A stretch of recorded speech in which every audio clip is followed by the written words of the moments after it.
Eldon Dogs is a proud member of the Hair of the Dogcast Network. To get bonus episodes of this show, as well as access to many other amazing perks, check out patreon.com/hairofthedogcast. And make sure to check out our new podcast, Zombie Dogs, which covers the Resident Evil franchise. Thanks for listening, and enjoy the show.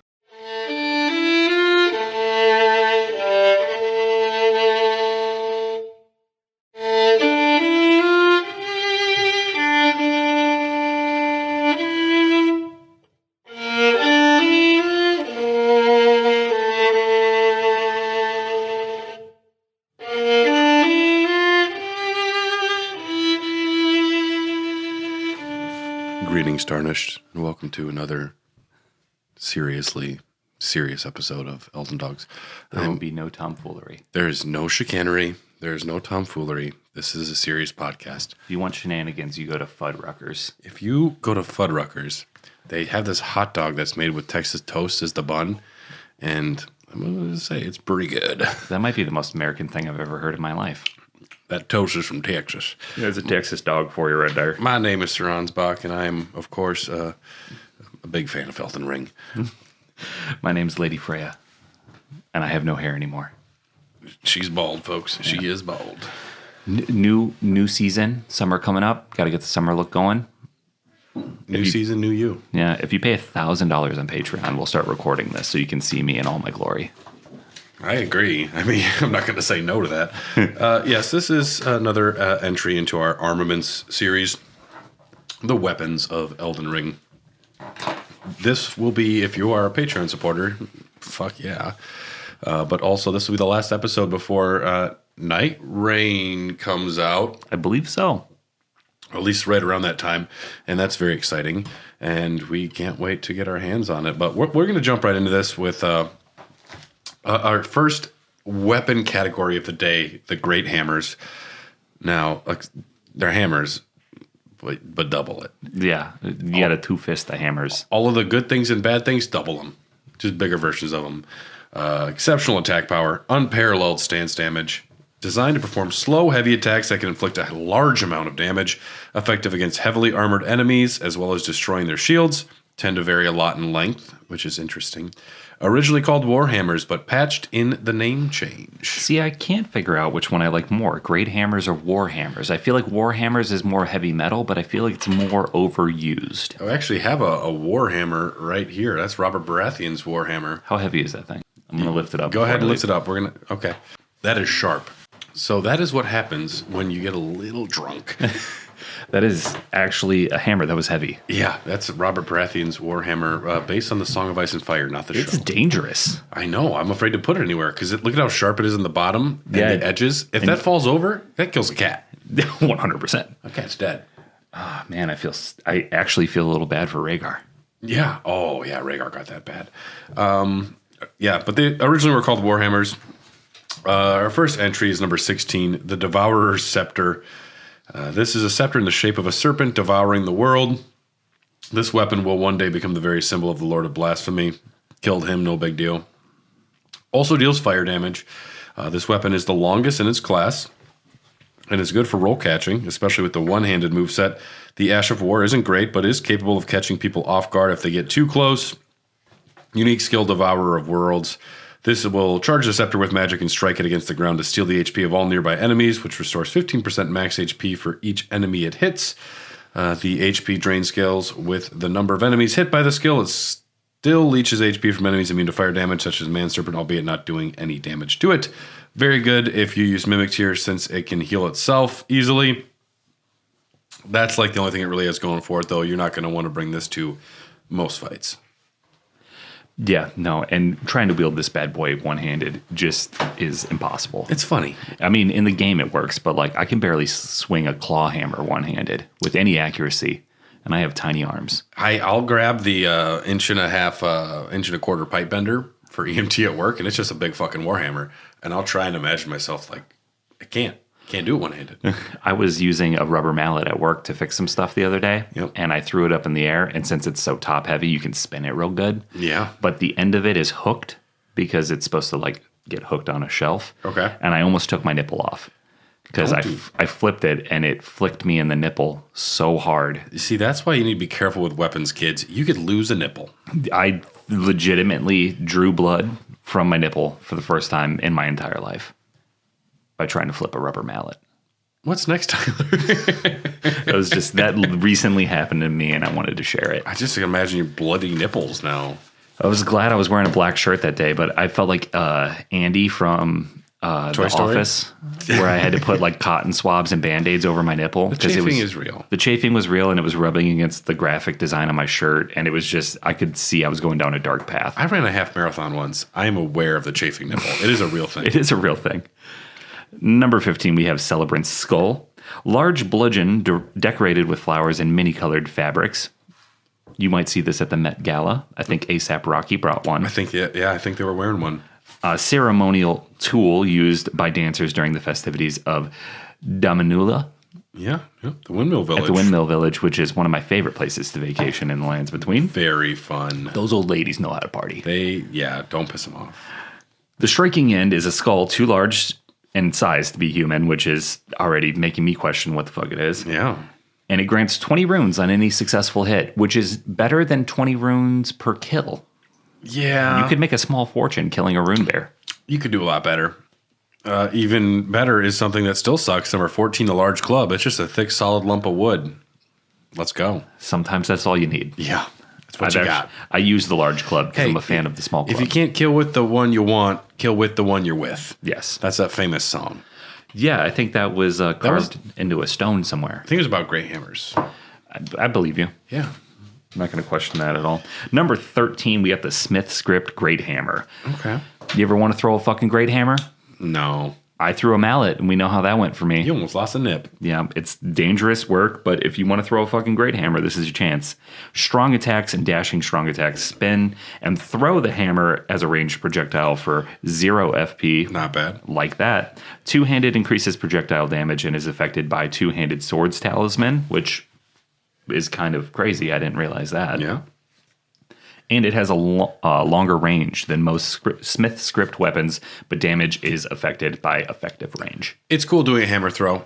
It's cool tossing a hammer. You want to be Thor. Everybody wants to be Thor at least once or twice. The regular Smith Script hammer is way cooler, though, for your Thor build than this monster you're tossing. Well, if you did Fat Thor, I feel like you'd go with this one. If you did Chiseled Thor, that went up against Zac Efron for the best body contest in the 2009 MTV Movie Awards, you'd probably go with the small one. Great competition that year. Dude, that was insane, man. I was biting my nails. I watched that again the other night, and I was still on the edge of my seat. How dehydrated was the man? Oh, my God. So much definition. Number 12, we have the Battle Hammer. It's a large iron great hammer designed for gladiatorial combat, used by duelists who were exiled from the Colosseum. It's got some drip, but that's, could do better. And we're going to do better. Next up, number 11, we have the Pickaxe. Large pickaxe designed to crack thick bedrock. A tool of sturdy miners. Sturdy. Bunch of sturdy children running around with pickaxes. They look like they could Zoolander. take a charge. They would take a charge. Oh, yeah, 100%. Yeah, and you would bounce off of them. Oh, 100%. Is it still a charge if someone runs into you and they fall over? I think, I will count it. Would a ref call a charge? And they fall over, that's an offensive foul. They sprint into you, your feet are planted, and they bounce off you and hit the ground. I think that's called on the defense then. You have to commit. What if you don't even move? The guy just bounces off of you.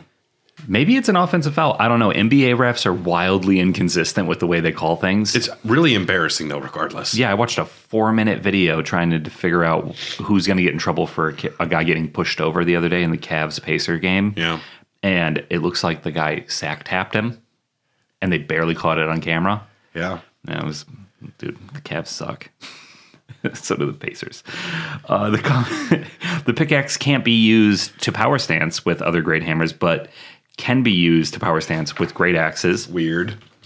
Interesting choice. The combination of pierce damage and the poise damage of great hammers can be quite effective, though, with ashes of war such as Lion's Claw, Cragblade, or Wild Strikes, but only a 2% drop for something that I think should be rather common in the world.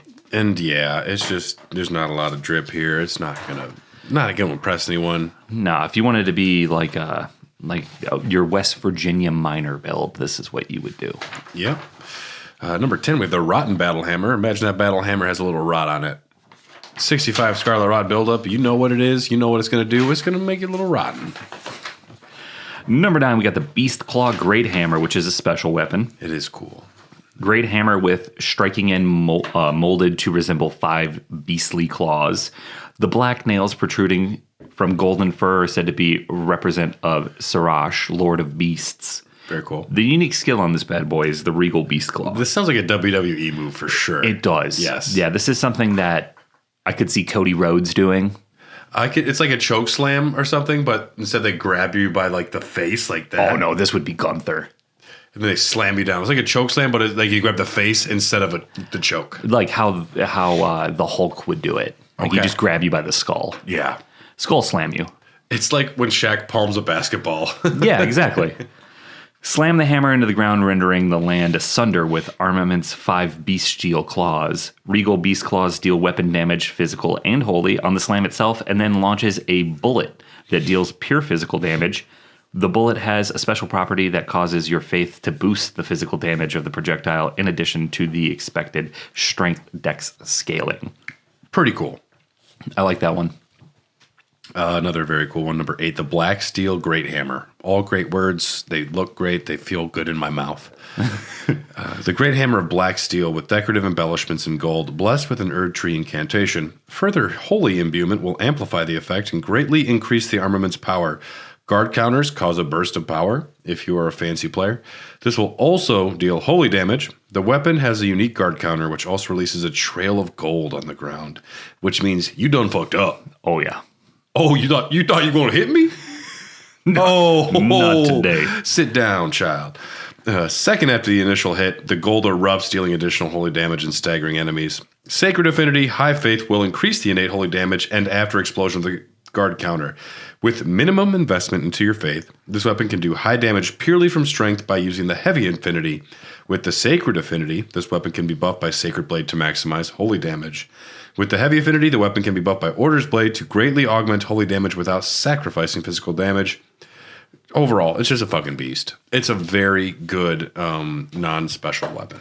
I love the sentence, with minimum investment into faith. It feels like a televangelist who's like trying to sell this. For just $5 this month, you can get the Black Steel Great Hammer. Black Steel Great Hammer. Now this will get you to heaven. This is going to get you straight to heaven. It won't get you the fast path, but it'll get you there. $5. $5 a month. Can we get an amen? For eternity.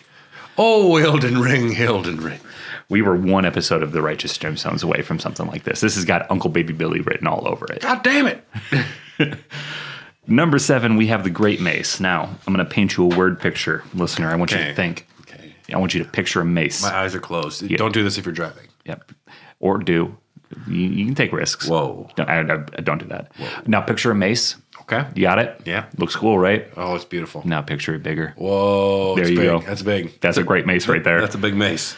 It can be obtained rather early, and it outperforms other weapons in attack rating and poise damage, but only for those who enjoy the moveset of great hammers, which is not everybody's cup of tea. Not mine. It's a slower play style. It feels good to get a good bonk. It does. I think the great hammer is a more rewarding play style when you get good at it. Yeah. But everybody likes to be quick and slashy. Yeah. Yeah.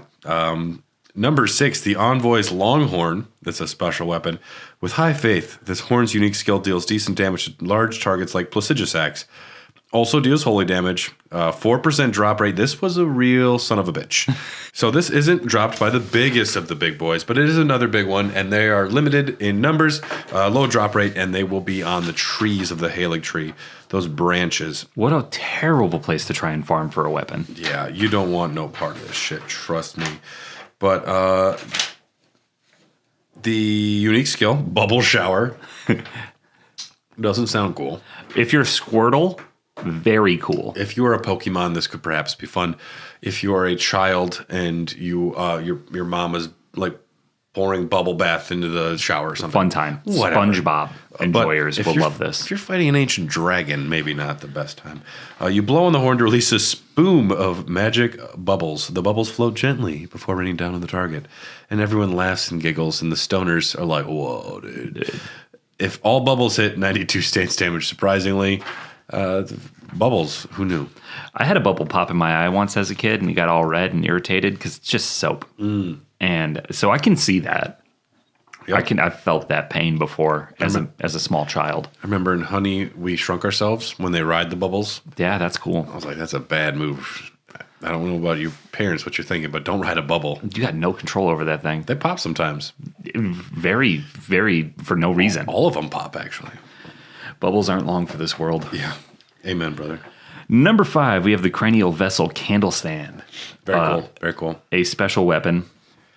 Candle stand used in worship of Barak, the most hallowed monk prelate of the Giant's Flame, concerned over lazy arrogance, which the monks treated the flame. Barak severed his own head as a lesson to the others, intending it to be used as a candle stand. His faith yet smolders from within the cranial vessel. I will never be that invested into anything where I will cut my own head off to prove a point. There's I can name maybe 2 things. Oh, you have maybe 2? Maybe 2. I straight up have none. It's a tough line. Cutting your own head off. I mean, I do a lot of things for My Chemical Romance tickets. I've done a lot worse. But without your head, you'd be useless. I know, but it'd be worth it somehow. I could make it work. In my brain, I can justify it. Well, this Barak guy did it, and he put his head, then his cranium was made into a candle stand, which is pretty cool. It deals equal amounts of fire damage because you're angry when you chop your head off, and Prelate of the Giant's Flame. You saw this coming. You saw it coming. Unique skill, Surge of Faith. Set the flames of Barak's faith ablaze in the cranial vessel, then raise it aloft to rain down fireballs in all directions. Repeated inputs will continue to raise the armaments aloft, continuing the attack.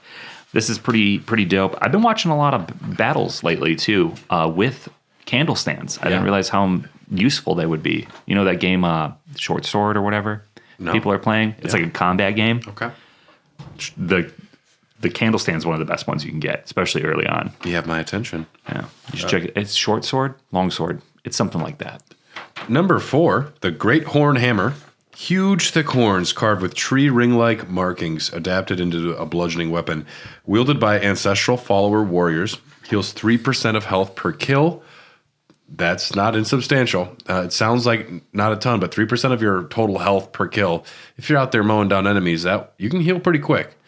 2% drop rate. It's fairly rare. I do like anything ancestral warrior follower coded. They're all very cool. And this one, it's a solid weapon.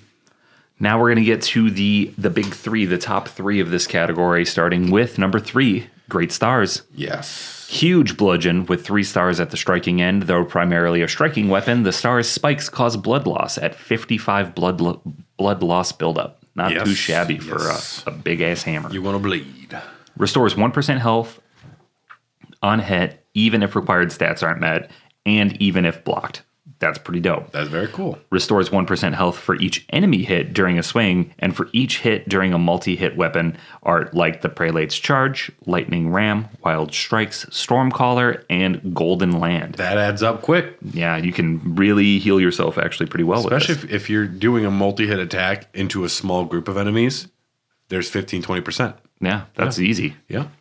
Dual wielding Great Stars does restore 2% health on L1 hits, though this requires both hits to land on the target. So it's a very cool weapon. Yeah, I like that. It's a reason it's number 3. Number 2, the old brick hammer, wielded by a laborer who led a rebellion and later became a champion myself. Best story of all time. This is like Tyrion Lannister would give that fucker a crown. Yeah, who's got a better story than the laborer who picked up a hammer? You are king of Westeros. It's actually Bran. He's the child who we didn't see for entire seasons sometimes. And I know he said he specifically did not want to be king. He was joking. But he was kidding. It was April Fool's. And then he said, joke's on you. I'm the king now. Sorry. Yes, the brick hammer. You wield it with both hands, and you only need 21 strength to use it, which is easily achievable very early into the game without making any compromises to other important stats. It's got S scaling for strength under heavy infusion, A scaling for dexterity under keen infusion, and A scaling for arcane under occult infusion. So this is very versatile for lots of builds. Useful for pure strength builds, quality dex builds, and strength arcane builds. All around, just a very solid weapon, and you will see motherfuckers wielding 2 of these, running around like insane people. Yeah. It looks fun. I've never done it. And number 1, the tippy top of the Great Hammer Mountain here, we have the curved Great Club. Wood with a curve. Used by less dexterous albinards. Wood with a curve. You say it slower. Wood with a curve. Oh my god. Boom, boom, boom, boom. Used by less dexterous albinards who prefer weight and force. One of the longer great hammers in Elden Ring. Not the longest, though. We've already covered that. Highest attack rating of all infusible great hammers. Love that. Love to be able to infuse a hammer. Yeah. The customizable nature makes this a must-have great hammer. Get it now while supplies last. I want it. You want it. You need it. It's simple. It's a big fucking club, and it's the best one. You could, for your Babe Ruth build. Yeah, it's not bad. Yeah. And he kind of looks like an albinarch. He does. He's very round. Yeah, he's a round man. This brings us to another weapon category, a beloved one. It's just such a silly category that people can't get enough of it. And it doesn't mean just one thing. It's the Colossal Weapons. Now, no singular unifying characteristic other than this is a fucking big weapon. One of the, heavy weapons require the wielder to have high strength. Who saw that coming? Capable of inflicting massive damage to enemies, but are incredibly slow, making its wielder very vulnerable to attacks. Colossal hammers deal much more poise damage than the other colossal weapons. There's 20 of these. Number 20, the Duelist Great Axe. It's a big fucking axe. It's fine. You'll do better. Yeah. Don't set your sights that low. Yeah. Because you could get the Rotten Great Axe, which is a number 19. That's like someone took a turd and polished it. It's a big fucking rotten axe. Ooh, it's rotten this time. 65% Scarlet Rot buildup, which is, I like those numbers. Unlike the majority of colossal weapons, the Rotten Great Axe has a favorable scaling with dexterity. When infused with poison, it can inflict Scarlet Rot and poison buildup simultaneously. The Ash of War Poisonous Mist can further increase the poison buildup by buffing the weapon with poison while emitting a poisonous mist. This is really shocking that it's that low. Well, it's not that great. No, not a lot of people do poison builds, but I respect you guys. I see you out there. I don't. I respect them. Don't. Yeah, it's just the Colossal Weapons. There's so much more fun to be had. Number 18, the Rotten Staff. This is a special weapon. It's an Erdtree Avatar Staff with Rot. Has 75 Scarlet Rot buildup. Only the physical swings from this weapon cause Rot buildup. The weapon skill will not. But the unique skill is the Erdtree Slam, which is the butt bop, where you jump up high into the air and crash down on the ground ahead. The resulting pratfall sends golden shockwaves in all directions, and you might break your tailbone. This is the most powerful of all the ground slam skills. All that to be said, it's not that fun, and it's not that great of a weapon. No, I agree. Yeah. Number 17, a weapon that I've used before in one of my builds, very near and dear to my heart, is Giza's Wheel. Oh, it's a Giza. special weapon. Great iron wheel lined with flesh-flaying blades. Do you have a pizza cutter? Do you wish this was automated and battery-powered? You're in luck. Are you cutting a pizza that's 25 feet big? You better. Well, You're going to need this. You're gonna check this out. You're going to love this. We don't have to. Oh, I can't cut 25 feet with this stupid little regular pizza cutter. Well, hold on there, folks. We got something for you. Check this out. I can just hear Billy Mays like, there's a lot of damage. That's a lot of damage. It's a great iron wheel with flesh-flaying blades. 70 blood loss buildup. This was the first ever weapon I used on my first ever blood build. This is a serial killer weapon. Yes, it is. This in like the silly serial killers. Not this is Friday the 13th. This is like gratuitous This is Terrifier. Like Terrifier, yes. Yeah. I watched a build of a guy who used 2 of these on New Game Plus, and it was hilarious. Yeah. It was so funny. The unique skill is the spinning wheel. Who would have thought that? Who saw that coming? You strike the wheel against the ground to set it spinning at top speed. Hold to keep the wheel spinning. Can be used while walking to push the armament into enemies. Skill starts up with a huge lunge that revs up the wheel. Holding the weapon skill button keeps the wheel spinning for continuous damage and bleed buildup. Maintaining this skill will drain FP, but not stamina. It's a chainsaw. It's a chainsaw pizza cutter on a staff. Beautiful. Love it. Don't change yourself. We love you. Number 16. This is in the category of beating a motherfucker with another motherfucker. The Falling Star Beast Jaw, special weapon. Part of a Falling Star's Beast's Jaw. It's their jaw. We have said it 1,000 times. Anytime I can hurt somebody in this game with a piece of another person or another motherfucker, I will do it. Well, I think the Falling Star Beast was smoking too much. They Had to remove part of their jaw. Yeah, that's scary. Yeah, scary stuff. Shining black fashioned into a weapon. This also deals magic damage. 20% damage to gravity-type enemies. Unique skill, Gravity Bolt. Imbue the jaw of the falling star beast with gravitational lightning, sending a bolt crashing down a short distance away. Can be fired in rapid succession. It's fine. It's cool. Yeah. It's not quite top 10. Not even... not quite 15. Not quite 15 is what I meant. Starting at number 15 now, we have Troll's Hammer, a special troll hammer. Mining tool of the Stone Digger Trolls. Also deals fire damage. Comes equipped with Troll's Roar and can't be charged. Used by EG as a smithing tool. That's pretty dope. It would be probably lower on the list if it wasn't for EG's smithing tool. Yeah, what a nice guy. We miss you, EG. Death by Cops. Number 14, Staff of the Avatar. This is a special one. Wielded by James Cameron. As well. On set, he's just like, make her taller. They showed a picture. It was so stupid. First photo of Zoe Saldana's Neytiri in the next Avatar film. It just looks like Neytiri from every other movie. Why is this Neytiri? I guess, does she have a new haircut? I didn't notice. She's a big blue person. I'm excited. I just love the idea of him walking around with a giant staff on set. Like, make their eyes further apart. Here, put your tail and touch it to my tail. Make them wetter. Make them Put them in the water. I want them wetter. I don't know why I almost went Australian with them, but... Because it's down under. This also deals holy damage. It does 1,092 damage on plus 10 with 99 all stats. Highest from all unique weapons. And unique skill, the Erd Tree Slam yet again. Number 13, we have the Axe of Godfrey, or as I call it, the Axe of the Giant Pussy. Ooh. The grafted. Yep. You're thinking Godric. I am thinking Godric. I'm sorry. This is the quarterback. Yeah, this is the quarterback. I'm sorry. And Godwin does look like a giant fish pussy. He does a little bit, yeah. 100%. Not even a little bit. Yeah. Weapon of Godfrey, Elden Lord. It was broken into a battle fought as leader of the Tarnished during the Long March. Unique skill, the Regal Roar. Let loose a mighty war cry, raising attack power while sending out a shockwave that cannot be guarded against by stomping the ground.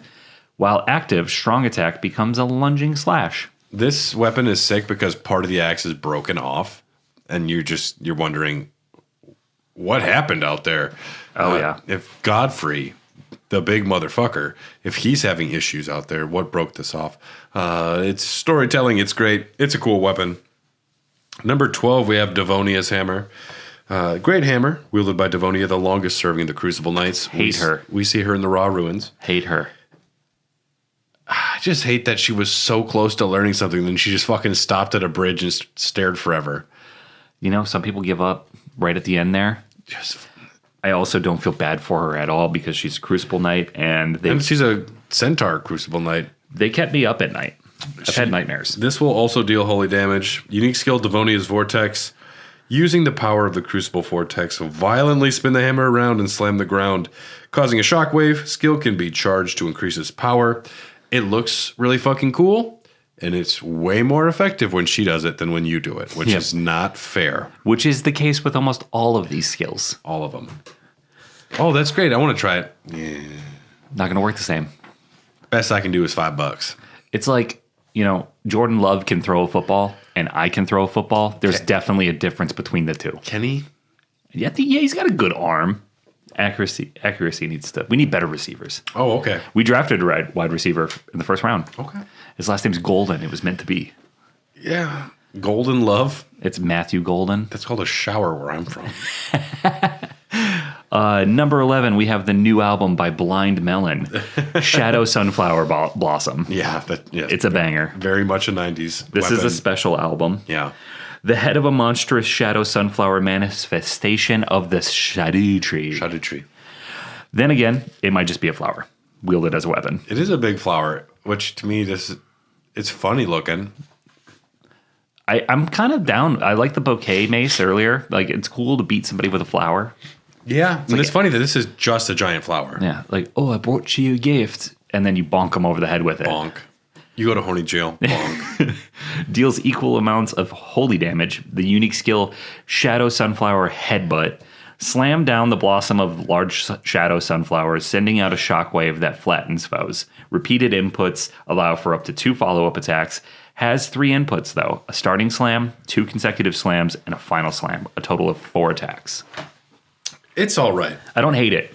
I don't hate it. Not quite top 10, though. Number 10, Dragon Great Claw, special weapon. Weapon said to have been whittled from the claw of a great ancient dragon, wielded by grotesque tree sentinels who yet serve the Erd tree. This is another motherfucker using part of another motherfucker to beat us.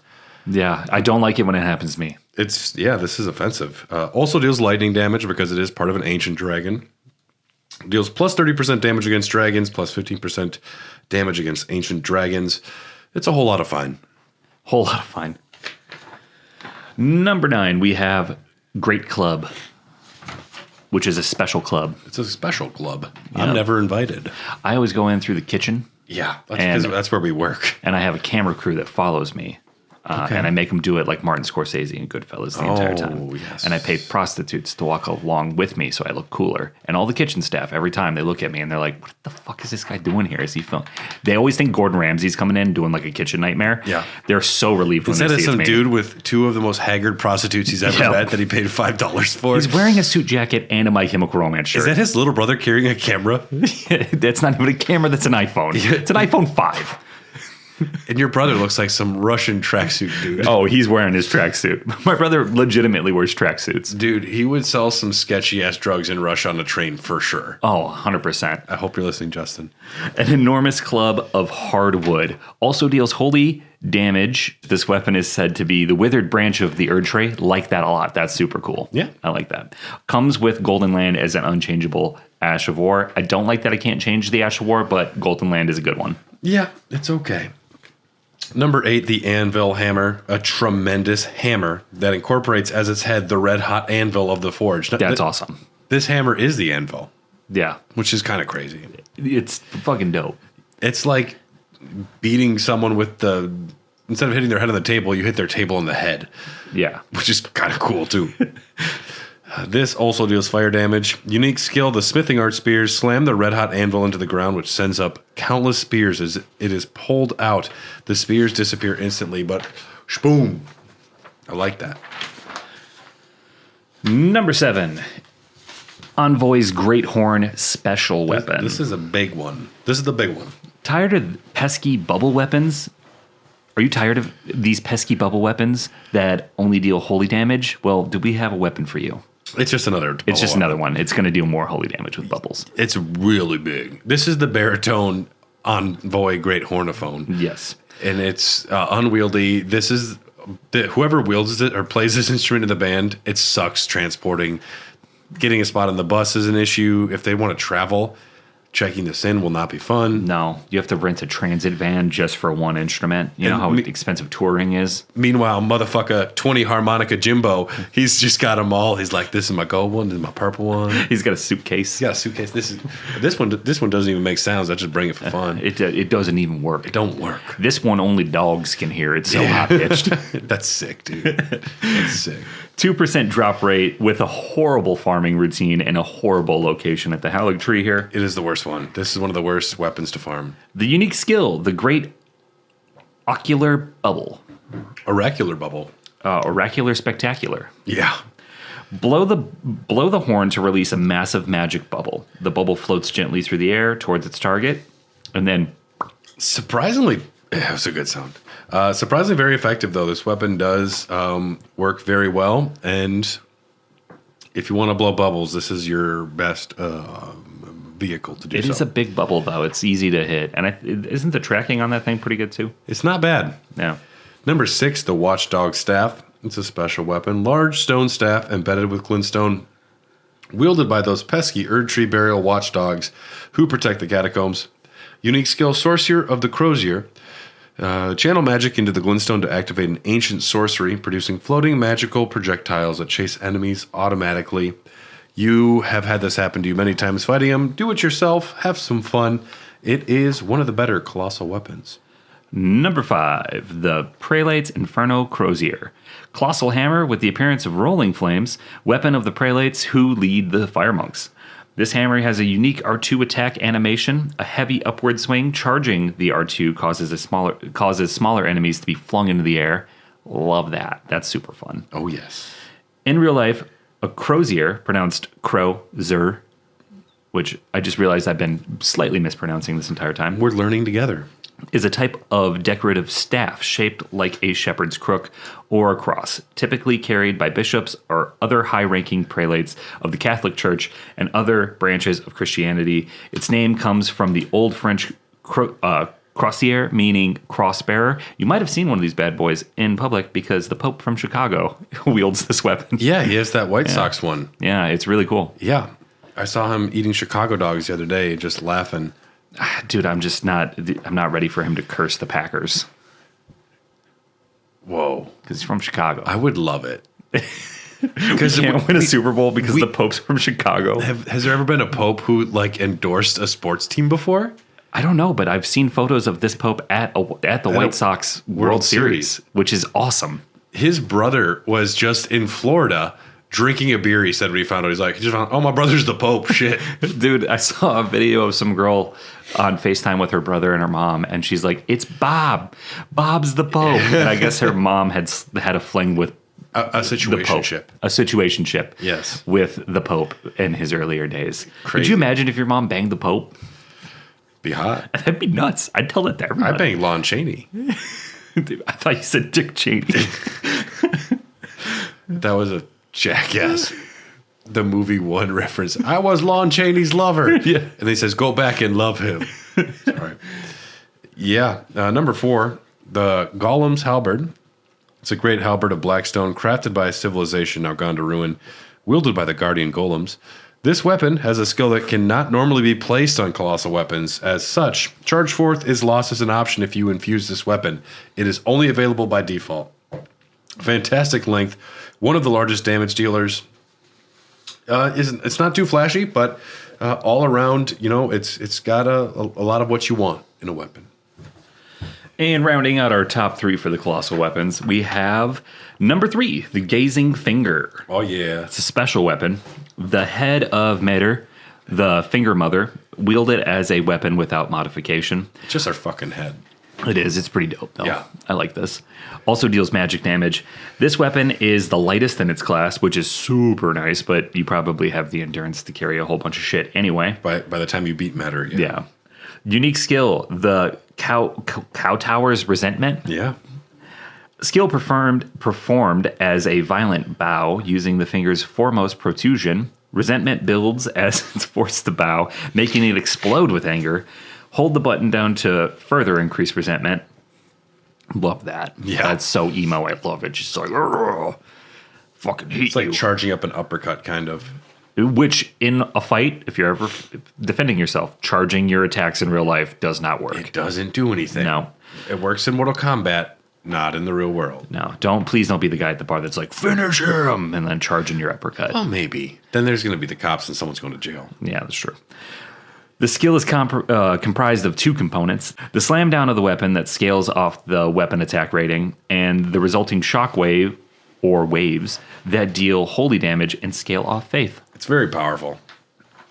And it's a big finger. Yeah, I like to think it's the middle finger. It's a thumb. It's a thumb. Yeah, I think so.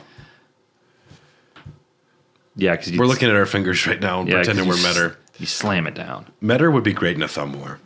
She's Joke's all on you, I thumbs. got 10. Yeah. Oops, all thumbs. Number 2, the Giant Crusher. It's a hammer made from a boulder, used in the war against the giants. One of the heftiest weapons in the entire Lands Between. Has a unique R2 attack, both one-handed and two-handed. This attack utilizes the weight of the hammerhead to spin into a forward somersault, covering a large amount of distance. Charging the attack will cause smaller enemies to be flattened. Boasts high physical guard damage, negation, and guard boost, making it very effective for blocking in tight scenarios. You have seen phantoms all over everywhere wielding 2 of these. This is a very common build, and it just seems too cool for me. I don't get it. And a little memey. It's just 2 of the heftiest, biggest weapons. But yeah, it's a fucking giant, heavy crusher. And the somersault is a pretty fun move, and it's fun, and yeah, it's a great weapon. Number 1, we have the Blood Fiend's Arm. This is one of the best weapons in the game. I like this weapon a lot. Weapon used by the Blood Fiends. An arm pulled off the corpse of one of their kin and wielded as a makeshift weapon. Again. No modification. It's just somebody's arm. You just ripped it off. Yeah, which makes it way cooler. Very cool. 55 blood loss buildup. This is the only infusible colossal weapon with the slam down R2 similar to the Great Club. Has extremely high blood loss buildup with blood infusion. Heavy attacks create a blood slash AoE effect, which deals fire damage and adds further bleed up. Bleed up. I like that. I combine the words. Bleed up. Bleed build up. Bleed up. With a blood affinity, 120 blood loss. That's big boy numbers. Big numbers. And then with poison, 138, and cold, 153. You really can't do better than that. Mm-hmm. It's infusible for all the sorts of fun you want to get into, and it's got blood loss by default as well. We're going to go to some itty-bitty longer weapons here. We're going to the spears. What is a spear? You know what a spear is. It's the lightest class of polearm, you dummy. Engage in melee combat from a safe distance, keeping you further away from harm's way. Allow for attacking with a shield raised, letting users block and attack at the same time. Great for use on horseback. Deal standard slash pierce damage, except for the partisan, spike spear, and the cross naginata. Number 19, it's the iron spear. It's a common iron spear, severely rusted. 2% drop rate. I went and got it. I never used it. I threw it in the shed, but I own one. Deal with it. It's junk is what it is. It's a piece of junk. It's junk. I need it though. Number 18, the torch pole. Torch fastened to a long pole. Lights up dark areas, but cannot be raised overhead. Also deals fire damage. Who saw that coming? Yeah. This weapon gives off light, making it useful for caves and dark areas, but who doesn't have a lantern in today's day and age? In this day and age. You know, if you've played this game, just go get the lantern. I like that they realized they needed to put the lantern as an option to just put on your hip, because otherwise the number of players, I'm not wasting my time holding a fucking light. No, I'm just throwing glowstones all over the place is what I'm doing then. Oh, yeah? Yeah. I used glowstones quite a bit before I got the lantern on my first playthrough. Interesting. The torch pole, kind of cool, niche weapon. Also not very usable. Only 2% drop rate. These low drop rates for these stupid weapons, including number 17, the spear. It's a spear. 2% drop rate. That's rough. Number 16, we have the Celebrant's Rib Rake. Crazy lady rake made of ribs. That's tough. Yeah, that's a tongue twister right there. Yeah. Grants 10 runes and causing damage to enemies with a short cooldown of approximately 2 seconds, which makes that fucking useless. Yeah. And then what's even crazier is 0.5% drop rate. For those of you doing math at home, that's 1 in 200 of them will drop this. I got this on one of my playthroughs, not knowing how rare it was. Yeah. Until right now. And I got it one of the first weapons I picked up in the area. These things happen sometimes. And bless you. I know. I'm not mad at all for you. He's fuming right now. He's turning a shade of red. Fuck you, man. It took me an hour. Number 15, the Swift Spear. Metal-bodied spear capable of swift consecutive attacks. This weapon is a unique, quick moveset not shared by any other spear. Almost equally useless. Yes. Number 14, we have the Rotten Crystal Spear. Spear fashioned from a pure crystal, a deed impossible for a human, unless you are little Uzi Vert. I don't know this reference. He's got a crystal, what is it called when you put something under your skin and you put a jewel on it, a dermal, a dermal piercing. He has a giant pink diamond thing between his eyes. I don't like it. It looks terrible. I don't like it. And it just makes him a walking target for being mugged. I want to mug him. It also deals magic damage, 55 Scarlet Rot buildup, which is funny because I'm pretty sure his crystal got infected the first time he put it on. Who knew? Yeah. Injecting shit into your forehead. It's heavy metal, but... No, it's not as stupid. Number 13, the Clean Rot Spear. It's a spear of the Clean Rot Knights. Boosts immunity by 50 because you're going to be rolling around in the fucking rot if you're one of these guys. Drop rate is 1%. Not a great farm. Not loving it. Easy math, 1 out of 100. Boom. Whoa. I just did that in my head. For real? For real. He's got Google calculator open right now. Unique skill, the Sacred Phalanx. Release the power of a hidden incantation to erect a palisade of golden spears forwards. Very familiar, very similar to the ritual spear fragment from Dark Souls 3, if you're keeping track. The attack consists of 2 parts, a normally scaling spear attack, followed by a skill scaling holy damage eruption of spears from the ground. Not too shabby, although it can't be number 12. Number 12 is the Smith Script Spear. You ever want to throw a spear? This is your only chance. This is your only chance. Number 11, the Short Spear. Exceedingly plain spear. Somehow still number 11. The end. Number 10. I read that as Pakistan. I read it as Parmesan. It is partisan. The Parmesan. The Parmesan for your pizza cutter build. Yeah. Spear with a wide tip can be swung to sweep through foes. A partisan in real life is a type of spear with a small protrusion on the base of the blade caused to parry and disarm an opponent, particularly one on horseback. A lot of these are not flashy weapons. No, it's hard to be flashy with a spear when stabs exist. Yeah. Number 9, the Crystal Spear. Enwreathed with powerful magic, it attacks scales with intelligence. Also deals magic damage. Okay. Number 8, we have the Spiked Spear.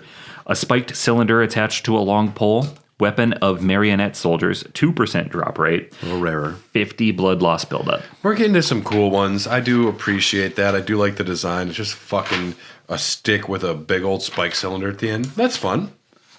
Someone had a little arts and crafts time. I appreciate that. Number 7, the Pike.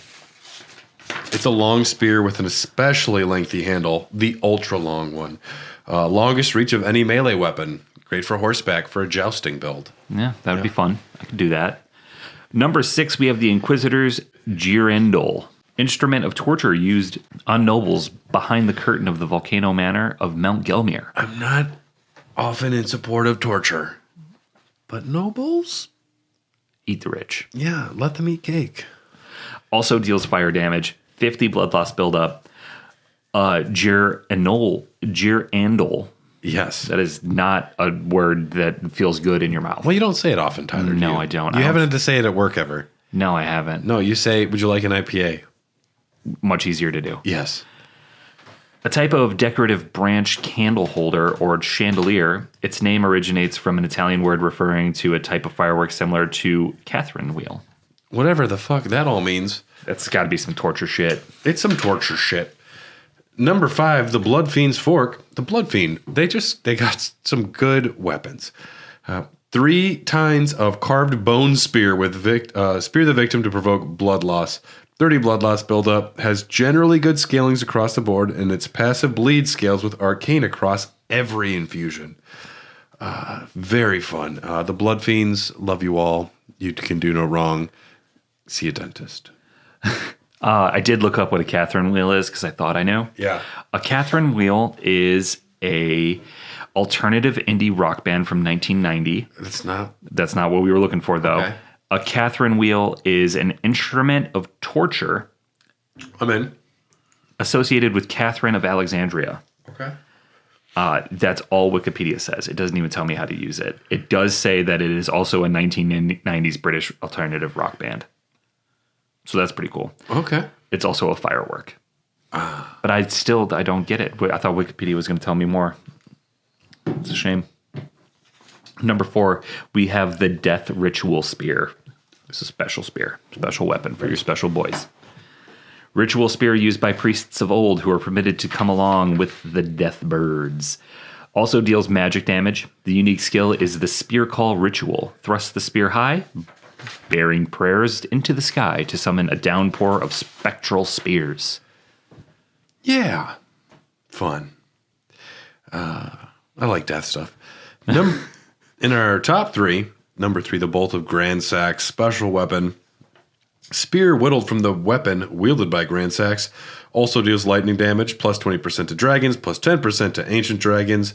This will greatly benefit from the Shard of Alexander, the Warrior Jarshard, and the Godfrey Icon. Now, this is a unique skill weapon with the ancient lightning spear. Imbue the armament with the ancient dragon's red lightning, then throw it as a spear. like that. We're nodding. We're nodding like You're yes. nodding, yes. Yes. As approval. Can be charged to increase its power. Nodding Not like an uppercut in real life. Yeah, don't do that. You leave yourself open for an attack that way. Funny, though. Yeah. If someone ever did try and charge an attack at me, I would be so happy. They think they're... Dude, anybody who thinks they're Goku, that's a problem. Yeah. If they start yelling Spirit Bomb... Every one of you is a Yamcha. Yeah, and you know it. You might be a Krillin. If you're lucky. Yes. Using the skill moves you forward slightly as you fling the spear. Be careful when firing it from the edges of cliffs or platforms. Whoopsie daisies. Due to the high speed of the projectile, it can still hit enemies who sidestep in response to ranged attacks. Millennia. Useful. Yeah, they can even try and sidestep, and it's so fast it will get them. Very cool weapon. One of my favorite spears in the game for sure. And number 2, we have the Clayman's Harpoon. Who saw that coming? That's a big one. Harpoon with the tip made from a sharpened meteorite shard. It's very simple. The blade emits a faint light and deals magic damage. 2% drop rate, a versatile weapon that can be used for strength intelligence build and pure intelligence builds. When infused with magic infusion, it offers B scaling for intelligence, while the damage scaling is primarily applied to magic damage, making it a good weapon for casting Ashes of War that inflict magic damage, such as Glintstone Pebble, Glint Blade Phalanx, and Ice Spear and Loretta Slash.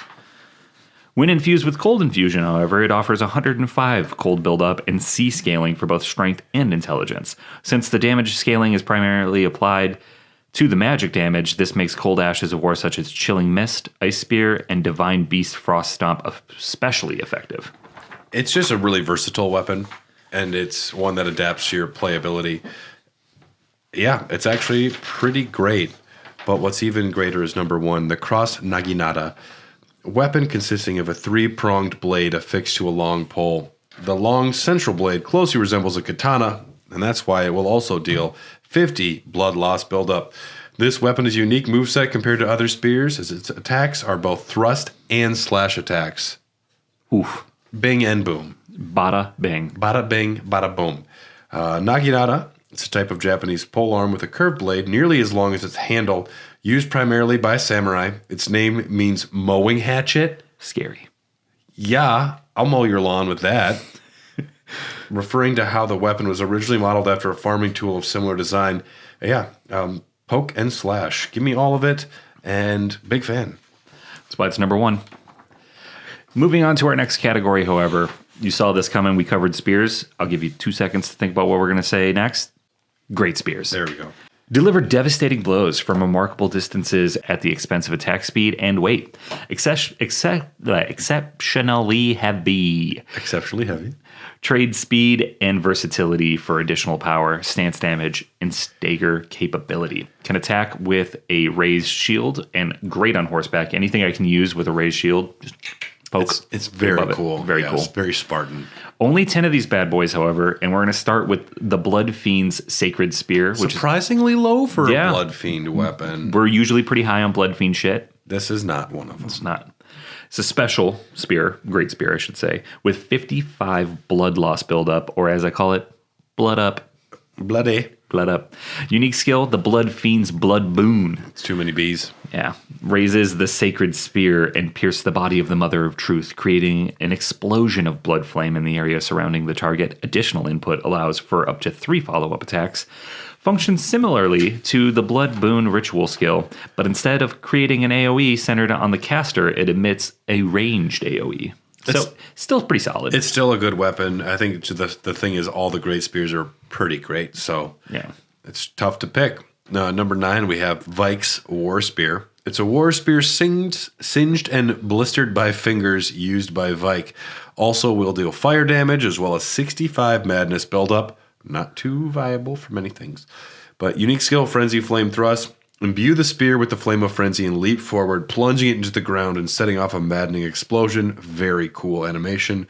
The skill afflicts both the enemy and the user with madness. Hitting the enemy with the spear will cause damage with both the explosion and spear. Hitting the enemy with the explosion range causes a stronger explosion and is the highest damaging hit out of the 3. Hitting too far away will just damage the enemy in the fire with the fire caused by the hit. Pretty cool. I'm a fan of Vike. Yeah, Vike's a homie. Way to make the cover of the game. Way to go, Vike. Number 8, the Serpent Hunter, special weapon. Weapon that serves as both great sword and spear. Thought to have been used to hunt an immortal great serpent in the distant past, it manifests a long blade of light when facing such a creature. Unique skill, the Great Serpent Hunt. Yeah. Perform a powerful forward lunge and follow-up with an upward thrust via additional input. When fighting a Great Serpent, a long blade of light will appear, revealing the armament's true power. The weapon attacks and its weapon skill will generate additional beams of swirling wind that greatly extend its range to allow the player to hit Rykard from outside the lava pool at his feet. If you have ever watched a speed run of this game, you are familiar with this weapon. It is one of the favorites for speedrunning. I wish that you were able, like, that they did this more often, where certain enemies, like bosses and certain weapons, did unique things for them. This weapon is number 1 out of all weapons for one battle, and otherwise it's just a pretty fine weapon. But it's unique in that when you fight Rykard, it will be a different weapon. It makes the fight very easy. Yeah. Very easy. And give it to, like, some of your Mimic tier as well. You'd both just be... Yeah. It's a fun fight, too. It actually feels like you're battling a god. Because you are. Yeah. Yeah. Number 7, the Tree Spear. It's a golden spear with a tree-like design, wielded by knights in Lanedell. Also deals holy damage. This weapon has a unique R2 chain. The first R2 is a heavy forward thrust, similar to the Lance R2. And the second is a downward diagonal slash, starting from your left side. Charging these attacks will cause them to change into a 2-hit combo with the same basic pattern. This double tap feature excels at breaking enemy posture. Very cool. Very nice. Great spear. Coming in at number 6, we have the Barbed Staff Spear. Great staff of Jori. Old Jori. The Elder Inquisitor also deals holy damage. 55 blood loss buildup, and the unique skill is Jori's Inquisition. Most people don't see the Spanish Inquisition coming. Everyone saw Jori. Everybody saw Jori. Yeah, we knew you were coming, Jori. Thrust the great staff into the air, firing off a succession of golden barb-like arcs. Holding the button down extends the barrage for a short duration. Holding the button extends the duration. Sure does. While holding the button and rapid firing, the projectiles can be manually aimed via camera-free aim. Pretty fun. That's cool. Pretty fun. You don't really get to use that all that often. No, that's unique. Useful against large enemies that are vulnerable to holy damage, such as Deathrite birds and ghost flame dragons. It's not too bad. Number 5. Sorry, Mesmer. You didn't even crack the top 3 here. The Spear of the Impaler. Mesmer Spear, a gray spear with a warped blade in the shape of undulating flame, deals more fire damage than physical. Strong dashing attacks and horseback strong attacks. Throw the spear as a ranged projectile for 0 FP. Has a long range, but damage is affected by its effective range. Can be fully charged, making the spear explode on impact, setting the ground on fire for a short period. Unique skill, Mesmer's Assault, a fierce succession of attacks using a flame-coated spear tip. Repeated inputs allow up to 2 follow-up attacks. The final move thrusts the spear into the ground, casting countless spears to form in the surrounding area.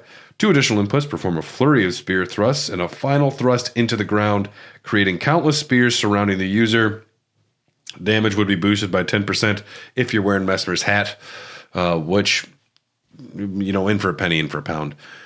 If you are fighting something weak to fire, this is very good. I mean, this is a fire-based weapon here.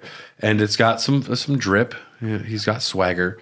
But you could do a little bit better with your great spears. Like number 4. Siluria? Siluria's tree. It's a special weapon. Weapon of the Crucible Knight, Siluria. Deals equal amounts of holy damage. It is recommended to pair this weapon with the Godfrey icon as the charged weapon skill. Projectile damage will then be boosted. Yep. Unique skill, Siluria as well. I like saying that now. That's fun. Yeah. It rolls off the tongue. Thrust the weapon into a spiraling motion surrounding it in a vortex of wind. Charged attacks have the power to blow away enemies that can fire tornadoes forwards towards them. Yeah. Very cool. I like this because it shoots fucking air, blasts them away. Yeah, that's pretty cool. it's like a Hadouken of air shot out of a spear at someone. Sign me up. And Crucible Knights, I hate fighting them. Love having their armor and their weapons. Number 3, it's funny. Mesmer's Soldier Spear is better than Mesmer's Spear. He likes his soldiers. He equipped them well. This is a great spear with a steel blade worn from use. Being made from overwhelming onslaughts, attack with this weapon can be charged to unleash consecutive strikes. 2% drop rate. I mean, it's a rare drop, but very effective. And just an all-around fantastic, great spear to have. Number 2, Mohgwyn's Sacred Spear. Trident of Mohg, Lord of Blood, R.I.P. A sacred spear that will come to symbolize his dynasty, as well as serving as a weapon. It is an instrument of communion with an outer god who bestows power upon accursed blood. Also deals fire damage, 55 blood loss buildup, and the unique skill Blood Boon Ritual, raise the sacred spear and pierce the body of the formless mother, stab up to 3 times, creating an explosion of blood with each thrust. This skill will coat the armament with blood flame for a while. Each of the 3 inputs of the weapon art consist of multiple individual hits. The 3rd thrust will deal increased damage and has a longer recovery. Despite its wide AoE, its single target damage is quite high, meaning it's not limited to just crowd clearing. Damage scales with weapon, upgrade level, and arcane. Mohg's got so many good things going for him. Beating the allegations. We know he was not that pedophile. I don't even like saying the word. But no, this is a great sacred spear. Fire damage, blood loss. You can fucking stab a formless blood mother above you and make it rain blood on these hoes. I think on Fextra Life, outside of Rivers of Blood, it is the number 2 best weapon in the game for blood loss buildup, if I remember correctly. Yeah, I could definitely see that. This is it's just a great spear.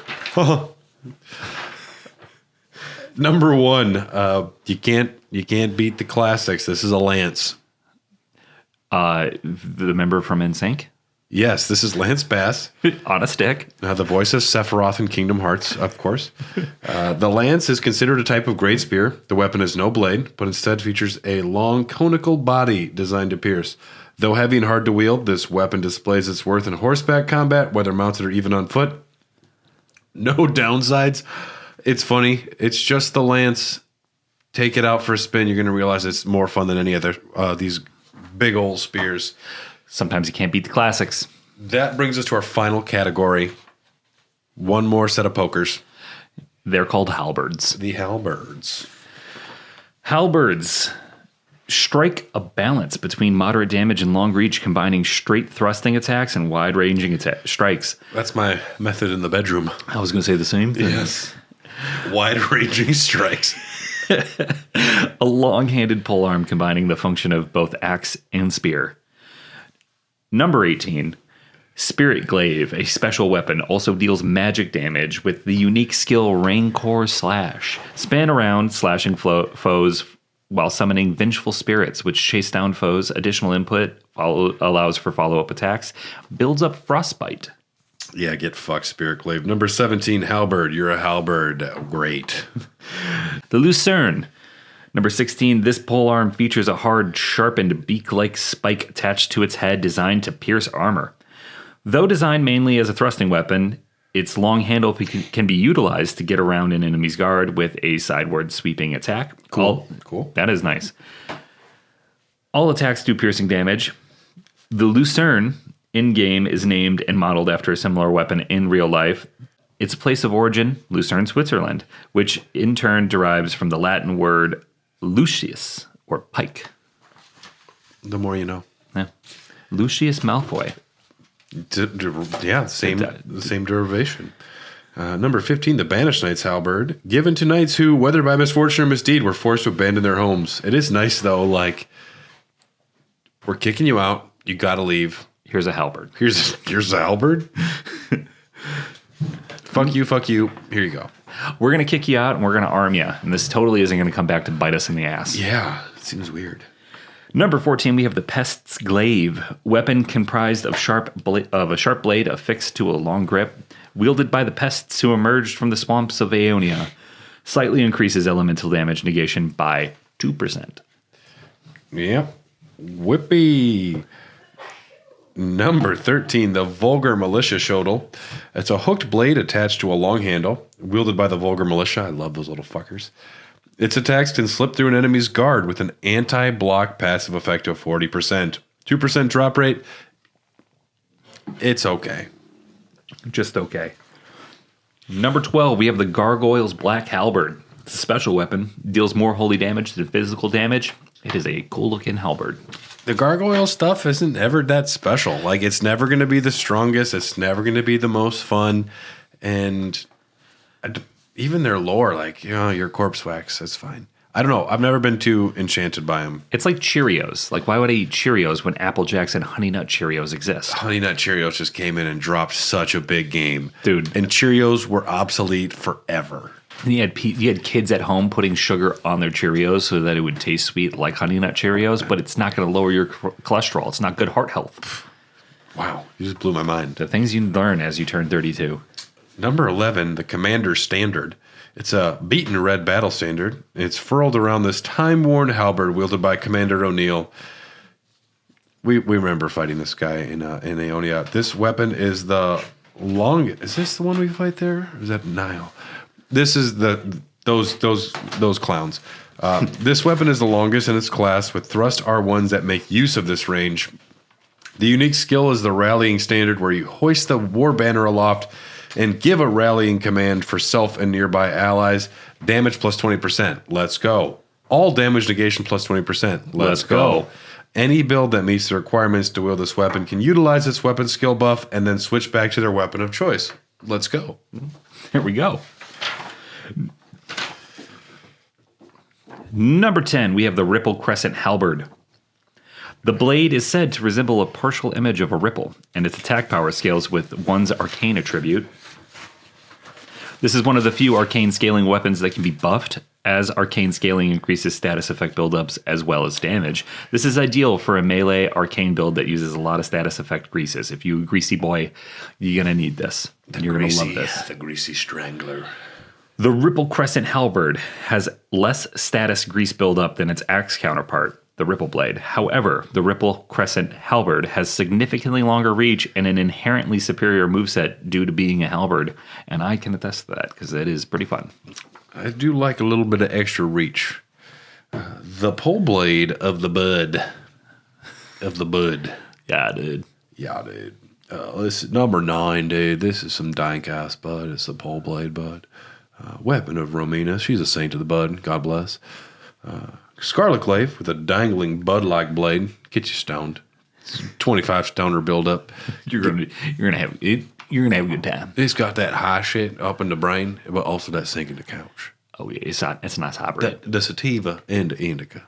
They go real well together. They will go well together. You'll eat a Cheerio. You're gonna eat a lot of Cheerios. You'll be so stoned you'll eat your Cheerios out of the closet. Oh shit, your Cheerios gone. Yes, the Pole Blade of the Bud. Scarlet Rot buildup of 55. Unique skill, Romina's Purification. It imbues the Bud Blade with Scarlet Rot butterflies before unleashing 2 large sweeping slashes. This was once considered a sacred act of purification. This will deal physical damage and inflict 110 Scarlet Rot buildup with additional 22 for each butterfly explosion. Lisa Frank, eat your heart out. Yeah, this is a flashy big old pink weapon of fun. Number 8, a Vulgar Militia Saw. I fucking love these little guys. Dude, yeah, this also sounds like a weapon that could be out of like Tucker and Dale vs. Evil. Now, they're talking about an Elden Ring movie, and I just, like, well, who's going to play him, you know? Danny McBride. Danny McBride. It's easy. Fuck you. Him and Walter Goggins. Yeah. Oh, Walton Goggins can do no wrong. A weapon comprised of a saw blade attached to a long grip. This is the only weapon in its class with base bleed buildup at 55 bleed up. Bleed up. 2% drop rate. I love it. I'm almost wanting to just change all of this to be number 1 because I just love the Vulgar Militia. I love them. Every time they stab you, they're just like, fuck you. They're vulgar. They They spit. And, like, it's funny when they do it. I hate it when grown men spit. But the Vulgar Militia, they can do it. It's funny. They make it look cool. Because they're kind of like, they're little. You know, you feel bad for them, and they don't want you to feel bad for them, so they spit you, and you deserve it. Number 7, Loretta's War Sickle, special weapon. Intricately crafted silver war sickle wielded by Loretta, Knight of the Halig Tree. This will also deal magic damage. The R1s have faster attack speed than all of the other halberds except the Guardian Sword Spear. Love Loretta's design. This is a very fun weapon to use. Can't go wrong. Number 6, we have the Gargoyle's Halberd. A pretty good halberd. Not too bad. It is got a short reach, however, and is very heavy, which has probably kept it out of the top 5. It sure did. Number 5, we have the Glaive. This far-reaching weapon excels at slashing attacks. Great all-around halberd. Good candidate for a jump attack build. And it's kind of standard, but good, very effective. Number 4, we have the Dragon Halberd, a special weapon. Halberd shaped like a dragon and wreathed with both ice and lightning. Deals plus 10% damage against dragon-type enemies. Deals 5% damage, or plus 5% damage against ancient dragon-type enemies. And its unique skill, the Spinning Slash. Default skill of a ton of weapons in the game. Slash foes as your body spends. The momentum can connect into a final heavy attack. The Dragon Halberd version of this skill imbues the weapon with ice lightning damage, and frostbite buildup. Lots of fun things going on there, and lots of versatility. It's a little bargain bin of a halberd there. You get a little bit of everything. Yeah. In our top 3 for the halberds, we have number 3, the Knight Rider Glaive, a jet black, which is one of the coolest forms of black. Glaive with a blade as weighty as a bludgeon. Weapon of the Knights Cavalry, who ride funeral steeds. Oh, I just came. R2 attack is a heavy overhead swing, different from the horizontal slash on most other halberds. This will receive S scaling for strength for heavy infusion, starting from a plus 20 upgrade, making it a great weapon for pure strength builds. Yeah, it's stylish. The drip on this is insane. Number 2, if you're a halberd boy or girl out there playing this game, I guarantee you've probably used this weapon a time or two. Coming in at number 2, we have the Golden Halberd. Special weapon. A weighty halberd forged of gold, wielded by the Order of Tree Sentinels, also deals holy damage. Unchangeable Ash of War, the Golden Vow, boosting attack power and defense. Good strength scaling, highest attack rating of all halberds, which will continue to increase in New Game Plus and beyond, and on and on and on and on. Yeah, Tree Sentinels, they look so cool. They're so iconic. The first thing that killed me 1,000 times. And to be able to wield that Golden Halberd, it's a special feeling. That's what are men thinking about? I know what I'm thinking about, and that's wielding and Golden Halberd. I was going to say that next. I was like, 1 or 2. Yeah, it's like ping pong in my head. It's ping pong. Number 1, the Guardian's Sword Spear. A weapon comprising of a long handle and broad blade, sharpened from the hardwood of old trees. This weapon has massive scaling with dexterity on the keen affinity, so much that a plus 25 keen sword spear will have a higher attack rating at 99 strength / dexterity than a plus 25 quality sword spear. 813 versus 776. That's a good build. AR. That's good. Unique moveset compared to other halberds, shared with the Loretta's War Sickle and Pole Blade of the Bud. Regular light attacks, one-handed, two-handed, and off-handed, are upward slashes finished by a horizontal slice. Heavy attacks are the same as the default halberd moveset.